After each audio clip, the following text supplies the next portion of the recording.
Hello Nebraska, Rod Moeller here with the Nebraska Firearm Owners Association, here with your weekend update. Want to run through what happened last week in the Nebraska legislature as well as what to expect in the upcoming week. Last week was 3 days. We have 3 days down, 57 days left to go. And we were off to a rather hot start on the firearms front in the legislature. You may have heard a couple of the bills that were introduced. We actually had 4 different bills that we will be paying attention to in this session. 2 of them are anti-gun bills, and we have a couple of pro-gun bills. The pro-gun bills are relatively minor. I don't expect to see a whole lot of opposition on those. They're generally some cleanup items, I think. But we had some anti-gun bills introduced on Wednesday, day 1 of the legislature. You may have heard about Pansing Brooks introduced a bill that would ban silencers. Why you would be opposed to safety equipment, I'm not quite sure. And she also, in that bill, was banning apparently bump fire stocks. The language that she used was rather odd. It talks about devices intended to increase the rate of fire.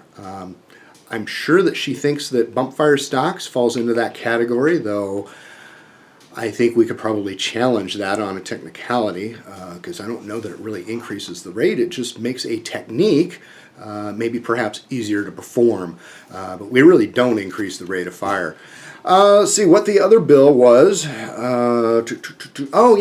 Justin Wayne introduced a bill that would impose an additional 10% excise tax on ammunition across the state of Nebraska, dividing the proceeds across 2 different areas. Those in urban areas, the money would go to help fight crime in Omaha, and the other would be those in an rural area would the money would help out with some conservation efforts.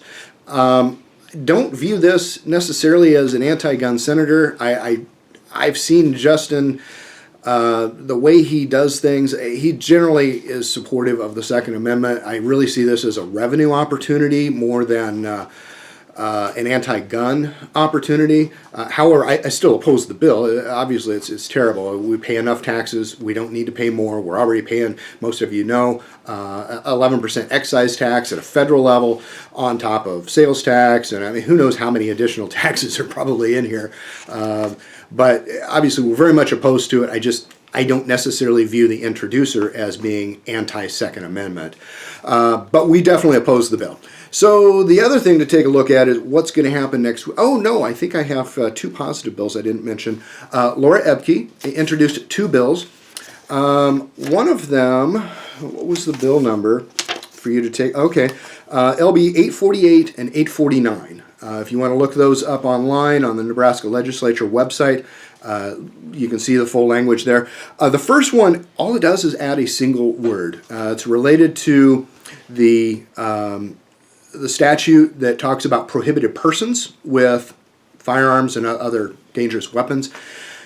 And it adds a single or, where I think the 3 bulleted items that say these are prohibited persons, this adds an or between the second and the third so that it couldn't be mistaken as all 3 requirements would have to be met to be a prohibited person. I don't think anybody ever intended to interpret it that way, but technically it could. So it adds that one word. And the other is something that is really important to us, and that changes the requirements for law enforcement to return firearms that have been taken from an individual that is a concealed handgun permit holder. Now, if you have a CHP or you're familiar with the CHP laws, you know that if you have some interaction with maybe law enforcement, maybe a medical professional, fire and rescue, whatever, to where the firearm has to be taken from you for the duration of that occurrence,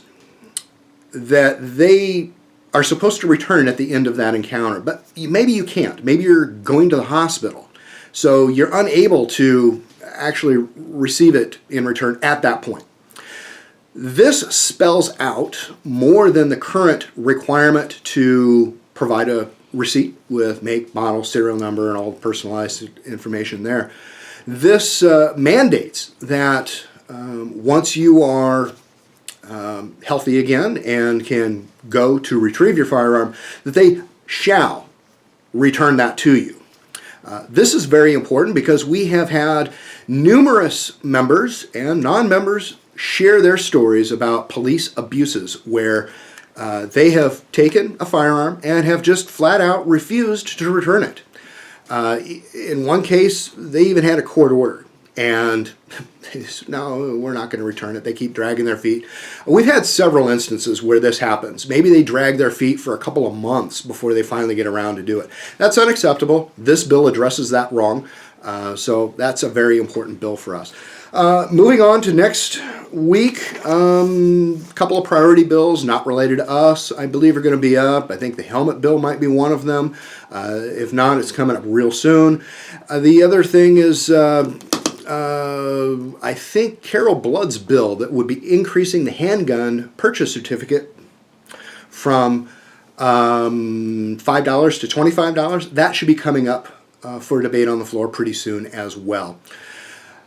We'll get into more details on that. We'll be sharing information on Facebook, our website, the forums, various channels of reasons why we greatly oppose that bill, and information you need to be able to have a good conversation with your senators as to why they need to oppose that bill once it comes up for first round debate on the floor.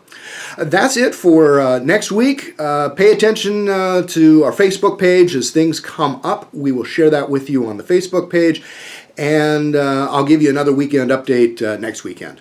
Take care, Nebraska.